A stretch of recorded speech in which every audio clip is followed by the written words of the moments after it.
کہ اس نے دنیا کے ان 5 بادشاہوں میں اس کا ذکر ہوتا ہے کہ جنہوں نے پوری روح زمین پہ بادشاہت کی، پوری زمین کو فتح کیا۔ حضرت امام ابو سعد النیشابوری رحمۃ اللہ علیہ اس کو نقل فرماتے ہیں، اور امام ابو سعد النیشابوری رحمۃ اللہ علیہ یہ وہ امام ہیں کہ جب تک کوئی امام اس کو کاپی نہ کر لے، پڑھ نہ لے، تب تک اپنی بات کی تصدیق نہیں کرتے، چاہے وہ امام ایاز ہوں، امام قاضی ہوں، امام بہقی ہوں، جو بھی ہو۔ امام سعد النیشابوری رحمۃ اللہ علیہ شرف المصطفیٰ میں اس کو نقل فرماتے ہیں، روایت کرتے ہیں کہ آقا کریم علیہ نبینا علیہ السلام کی بعثت سے، آمد سے 1000 سال قبل، 1000 سال پہلے یتوبہ حمیری چلا اپنا لشکر لے کر، اور جس طرف جاتا تھا فتح کرتا جاتا تھا، اور جس شہر کو فتح کرتا اس شہر کے 10 معتبر عالم دین، دنا، مفکر، محدث اپنے قافلے میں شامل فرما لیتا۔ 1,33,000 اس کے لشکر میں گھوڑے، 1,13,000 اس کے ساتھ لوگ موجود تھے، جس طرف بھی جاتا فتح یاب ہو جاتا۔ چلتا چلتا شہر مکہ کے قریب آیا، اور لوگ اس کا بڑا شاندار استقبال کیا کرتے تھے، لیکن جب مکہ شریف کے پاس آیا تو لوگوں نے اس کا استقبال نہ کیا، اس کو پروٹوکول نہ دیا۔ بادشاہ بڑا حیران ہوا، بڑا پریشان ہوا۔ اس نے اپنے وزیر کو بلایا جس کا نام تھا اماریس، اسے کہنے لگا کہ یہ لوگ کیسے ہیں، یہ میری طاقت کو نہیں جانتے، انہوں نے میرا استقبال نہیں کیا۔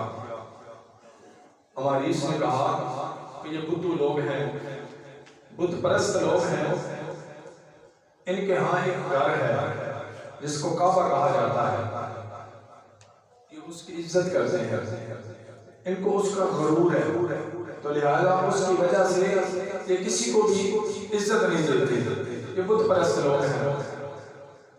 تو وہ حمیری کو بادشاہت کا نشہ تھا، کہنے لگا اگر یہ بات ہے، دل میں اس نے خیال کیا، دل میں خیال کر کے کہتا ہے کہ اگر یہ بات ہے تو میں اس گھر کو گرا دوں گا۔ ابھی اس نے خیال کیا تھا کہ اس کے سر میں درد ہونے لگا، اس کے منہ سے پیپ نکلنے لگی، اس کے ناک سے پیپ نکلنے لگی، اور اتنی بدبو آنے لگی کہ کوئی شخص اس کے پاس نہیں جاتا تھا۔ حکیم طبیب آئے، بڑا علاج کیا، پر علاج کسی کی سمجھ میں نہ آیا۔ حکیموں طبیبوں نے جواب دیا، 10 کر کے اس کے قافلے کے اندر 4000 علماء کرام کا ایک جھڑ تھا، جو مفکر تھے، محدث تھے، دنا لوگ تھے، جو بادشاہوں کو اچھا مشورہ دیا کرتے۔ کسی نے لکھا ہے کہ 300 تھے، کسی نے لکھا ہے 400 تھے۔ بادشاہ کے اوپر جب یہ بیماری غالب آئی تو ان 4000 میں سے ایک معتبر عالم دین تھا، اس نے وزیر کو بلایا، اور وزیر کو بلا کے کہنے لگا کہ بادشاہ کی بیماری کا علاج میرے پاس موجود ہے، بادشاہ کی بیماری ختم ہو سکتی ہے، علاج میرے پاس موجود ہے، لیکن شرط یہ ہے کہ اس کو میری بات پہ عمل کرنا پڑے گا، اس کو میری بات پہ عمل کرنا پڑے گا۔ اس نے کہا کہ ٹھیک ہے۔ اس عالم دین نے اس کے وزیر سے کہا کہ سیغہ راز میں رکھتے ہوئے جا کے بادشاہ کو بتا دو۔ بادشاہ کو جب بتایا تو اس نے کہا کہ میں بادشاہ سے سیغہ راز میں اکیلے ملنا چاہتا ہوں۔ رات ہوئی، بادشاہ کے ساتھ اس کی ملاقات ہوئی۔ بادشاہ نے جب ان سے ملاقات کی تو انہوں نے کہا کہ میں آپ سے یہ سوال کرتا ہوں، کیا آپ نے اپنے دل میں یا اپنے دماغ میں یہ سوچا تھا کہ میں اس گھر مکہ کو گرا دوں گا؟ اس نے کہا ہاں میں نے یہ خیال کیا تھا کہ اس کو گرا دوں گا اور اس کے لوگوں کو قتل کر دوں گا اور یہاں کی جو عورتیں ہیں ان کو اپنی باندیاں بنا دوں گا۔ اس نے کہا کہ فی الوقت اسی وقت اس بات سے توبہ کرتا اللہ تعالیٰ تمہیں اس بیماری سے نجات عطا فرما دے گا۔ اس نے کہا کہ آخر وجہ کیا ہے؟ اس نے کہا کہ یہ جو گھر ہے یہ مکہ ہے اور اس کی حفاظت کا ذمہ خود اللہ تعالیٰ نے لیا ہے، تو لہذا توبہ کرو۔ کیونکہ میں یہ بات کر رہا ہوں، اس کو حضرت امام ابن عساکر نے تاریخ دمشق الکبیر میں نقل فرمایا ہے۔ امام سیوطی رحمۃ اللہ علیہ نے در منصور میں لکھا ہے، امام سعد نے اپنے طبقات میں لکھا ہے، امام ماروردی رحمۃ اللہ علیہ نے اعلام النبوہ میں اس بات کو نقل فرمایا ہے، امام سعد نے منصور الحسن میں اس کو نقل فرمایا ہے، امام بحقی نے دلائل النبوہ میں اس بات کو نقل فرمایا ہے۔ بے شمار صحیح سند کے ساتھ جو عالم دین ہیں، ائمہ کرام گزرے ہیں، ان تمام نے اس بات کو اپنی اسناد میں نقل فرمایا ہے۔ وہ کہتے ہیں بھئی طبہ نے جب توبہ کر دی اس کی بیماری ٹھیک ہو گئی، اب اس نے وہاں سے سفر باندھا، سفر شروع کیا تو چلتے چلتے رستے میں ایک چشمہ آیا، یثرب کے مقام پر انہوں نے پڑاؤ ڈال دیا۔ جب پڑاؤ ڈال دیا 3 دن یا 3 راتوں کا قیام ہوا تو اس کے بعد جو وہ 4000 علماء کرام تھے وہ آپس میں بیٹھے، انہوں نے مشورہ کیا، کہنے لگے کہ ہم جس مقام پر موجود ہیں یہی وہ مقام ہے کہ جس مقام پر نبی آخر الزمان محمد مصطفیٰ صلی اللہ علیہ وسلم اپنے غلام ابو بکر کے ساتھ مکہ سے ہجرت کر کے اس مقام پر مدینہ میں تشریف لے کے آئے، اور انہوں نے کہا کہ اب ان کے ظہور کا وقت بھی قریب ہے، ان قریب وہ دنیا میں جلوہ فرما ہونے والے ہیں۔ انہوں نے فیصلہ کر دیا کہ بادشاہ ہمیں قتل کرنا چاہتا تو کر دے، قسمت ہمیں اس مقام پر لے کے آئی ہے، ہم نہیں آئے، قسمت لے آئی ہے، اگر اب بھی ہم اس جگہ کو چھوڑ کے چلے جائیں تو ہم سے بڑا بدبخت کون ہو سکتا۔ انہوں نے فیصلہ کر دیا کہ ہم اسی مقام پر ٹھہریں گے چاہے بادشاہ قتل کر دے۔ سفر شروع ہونے لگا، علماء کرام نے کہا کہ ہم یہاں سے نہیں جائیں گے، وجہ پوچھی گئی، اس وزیر کو وجہ بتائی گئی اور کہا کہ سیغہ غار میں رکھ کر جا کے بادشاہ کو بتا دو کہ جس حرم کو تم گرانا چاہتے تھے، جس حرم کو تم نے گرانے کی خواہش رکھی تھی، نبی آخر الزمان محمد مصطفیٰ صلی اللہ علیہ وسلم دنیا میں جلوہ فرما ہونے والے ہیں، اس حرم کو جو عزت ہے وہ محمد مصطفیٰ کے صدقے کی وجہ سے، اور وہ اس مقام پر تشریف لے کے آئیں گے، وہ مکہ میں نزول ہوگا اور اس کے بعد مکہ سے مدینہ کی طرف وہ ہجرت کر کے اس مقام پر تشریف لائیں گے اور اسی مقام پر ان کا وصال ہوگا اور اسی مقام پر ان کا روزہ اقدس تعمیر کیا جائے گا۔ جب اس موقع کو یہ بتایا گیا تو اس نے کہا اچھا یہ بات ہے، یہ بات ہے تو میں آپ کی بات پہ عمل کرتا ہوں، اور میں خود بھی اس محمد مصطفیٰ کا یہاں پر 1 سال تک انتظار کرتا۔ جو یہودی تھا، کافر تھا، جو پہلے مکہ کو گرانے کی باتیں کر رہا تھا، اب اس کے دل میں محبوب کی محبت، میرے محبوب کی رحمت کا اس کو حصہ ملنے لگا۔ اب اس نے کیا کیا، 4000 علماء کرام کے لیے 4000 باندیاں اور غلامہ آزاد کری اور ان 4000 کے ساتھ ان کا نکاح کیا۔ یہ 4000 کے ساتھ نکاح کیا گیا اور اس نے 4000 گھر تعمیر کروائے اور ایک گھر حضور پاک صلی اللہ علیہ وسلم کے نام کا تعمیر کروایا۔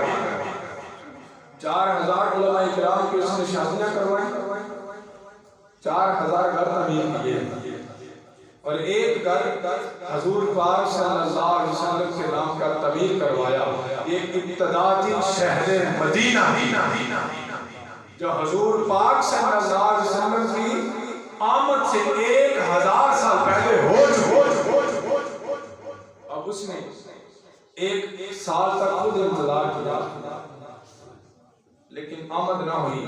اب اس نے جو خط لکھا، خط لکھ کر اس نے جو جماعت کے سب سے بڑے عالم تھے ان کو دیا اور ان کو دے کے کہنے لگا کہ یہ میرا خط ہے، اگر تمہاری موجودگی میں وہ آ جائے تو دے دینا، نہیں تو اس کو نسل در نسل چلاتے رہیں گے۔ اس نے خط لکھا، خط میں کیا لکھتا ہے؟ یہ لکھتا ہے کہ اے محمد صلی اللہ علیہ وسلم، میں آپ پر ایمان لایا اور آپ کی کتاب پر ایمان لایا اور آپ پر جو آئے گی اور آپ کے رب پر جو ہر شے کا رب ہے اس پر بھی ایمان لایا۔ آگے کہتا ہے کہ مجھے اپنی پہلی امت میں شامل فرمایا جو آپ کی آمد سے پہلے آپ پر ایمان لے کے آئی ہے، مجھے اپنی پہلی امت میں شامل فرما دے جو آپ کی آمد سے پہلے آئی ہے۔ میں آپ کے بابا ابراہیم کی ملت پر قائم ہوں اور میں اس کو مانتا ہوں کہ 1000 سال قبل محبوب کی آمد سے پہلے سب سے پہلا جو امتی بنا ہے وہ تبا حمیری بنا۔ آمد سے پہلے جو سب سے پہلا امتی تھا وہ تبا حمیری ہے کہ جس نے حضور پر ایمان لے آیا۔ اس نے خط دے دیا، واپس چلا گیا، جا کے اس نے حرم شریف کا طواف کیا۔ طواف کرنے کے بعد پھر اس نے کعبہ شریف پر طواف چڑھایا، غلاف چڑھایا۔ سب سے پہلے حضور پاک صلی اللہ علیہ وسلم کی بعثت سے آمد سے پہلے جس نے سب سے پہلا غلاف کعبے پہ چڑھایا ہے وہ بھی تبا حمیری باری۔ اب وہ چلا گیا، حضور کی راہ میں تڑپ تڑپ کے اس نے جان دیا، خط منتقل ہونے لگا۔ آخر کار حضور پاک صلی اللہ علیہ وسلم کی آمد ہوئی، سرکار دنیا میں جلوہ فرما ہوئے۔ 53 سال کی عمر میں حضور پاک نے فیصلہ فرمایا کہ مکہ سے مدینہ کی طرف ہجرت ہوگی، مکہ سے مدینہ ہجرت ہو رہی ہے۔ حضور پاک صلی اللہ علیہ وسلم مدینہ شریف میں آئے، لوگوں نے جوش استقبال کیا، طلع البدر علینا کی صدائیں بلند ہو گئی، محبوب کی آمد کے نعرے لگنے لگے۔ حضور پاک صلی اللہ علیہ وسلم اونٹنی پر سوار تھے، اونٹنی پر سوار تھے۔ ہر ایک کی خواہش تھی حضور میرے گھر میں تشریف لے کے آئے، حضور میرے گھر میں تشریف لے کے آئے۔ ہر ایک محبوب کی اونٹنی کی مبارک کو کھینچ رہا تھا، ہر ایک کی خواہش تھی کہ سرکار میرے گھر میں آ جائیں، میرے گھر میں آ جائیں۔ حضور پاک صلی اللہ علیہ وسلم نے فرمایا کہ میری اونٹنی کو چھوڑ دو، میری اونٹنی کو پتا ہے کہ اس نے کس کے گھر میں جانا ہے، چھوڑ دو، چھوڑ دو، اس کو پتا ہے اس نے کس مقام پر ٹھہرنا ہے۔ اونٹنی کی مبارک چھوڑ دی۔ اب اونٹنی جس مقام پر آ کے ٹہری وہ حضرت سیدنا ابو ایوب انصاری رضی اللہ تعالی عنہ کا گھر مبارک ہے۔ اونٹنی اس مقام پر ٹہری۔ اب جب وہ نسل در نسل خط چلا آ رہا تھا، تب جب ان کو پتا چلا کہ حضور تشریف لا چکے ہیں، انہوں نے ایک شخص کو منتخب کیا۔ انہوں نے کہا کہ یہ خط کون پہنچائے گا؟ تو جس شخص کو منتخب کیا اس کا نام تھا ابو لیلہ۔ ابو لیلہ، وہ ابو لیلہ خط لے کر حضور کی بارگاہ میں آیا، حضرت سیدنا ابو ایوب انصاری رضی اللہ تعالی عنہ کے گھر میں۔ اور جو گھر جس میں سیدنا ابو ایوب انصاری موجود تھے وہ بظاہر ابو ایوب انصاری کا گھر نہیں تھا، بلکہ یہ وہ گھر تھا جو تبا حمیری نے 1000 سال قبل حضور پاک کے لیے تعمیر کروایا۔ وہ ابو ایوب انصاری کا نہیں تھا بلکہ ابو ایوب انصاری اس کے قیام فرما تھے، اور وہ گھر حقیقت میں محمد مصطفیٰ کا ہے، وہ گھر حضور پاک کے لیے تعمیر کروایا۔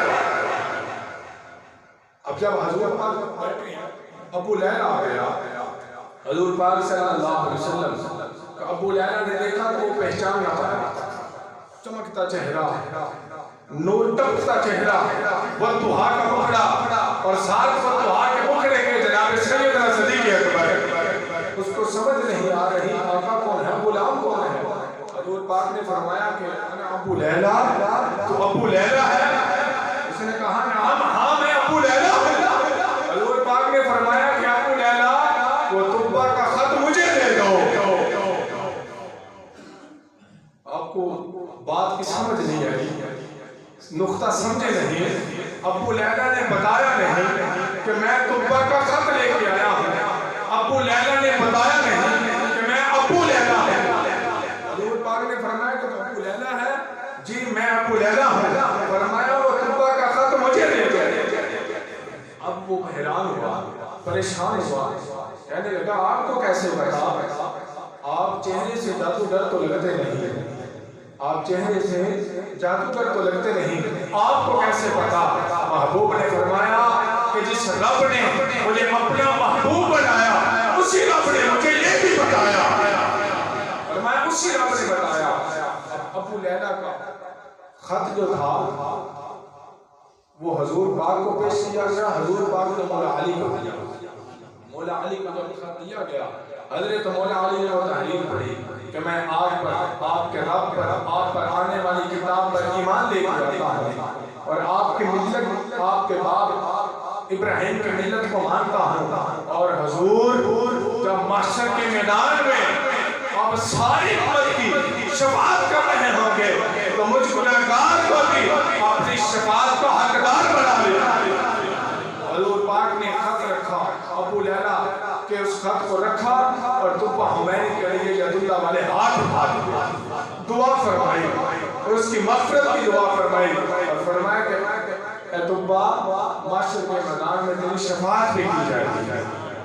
جس اونٹنی پر حضور پاک تشریف لے کے آئے اس اونٹنی کو کسی نے بتایا نہیں کہ ابو ایوب کا گھر کون سا ہے، جس گھر میں حضور نے جلوہ فرما ہونا ہے وہ گھر کون سا ہے۔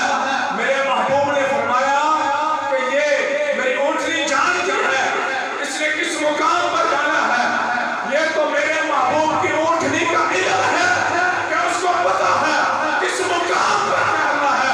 ارے بدبختو جو کہتے ہو حضور کو کچھ پتا نہیں، اور میرے محبوب کی اونٹنی کا یہ علم ہے، وہ جانتی ہے ابو ایوب انصاری کے گھر جانا ہے۔ ارے میرے مصطفیٰ کے علم کی کیا بات ہے۔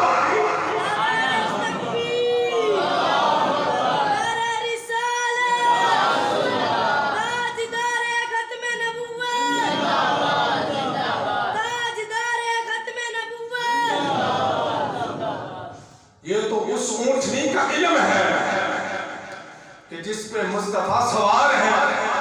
ارے اس سوار کا کیا علم ہوگا، کوئی اندازہ کر سکتا ہے؟ طرح طرح کے پردے اٹھتے ہیں، کہتے ہیں کہ حضور کو یہ پتا نہیں تھا۔ وہ بدبخت ہے کہ جو نبی بھی مانتا ہے اور عیب بھی نکالتا ہے۔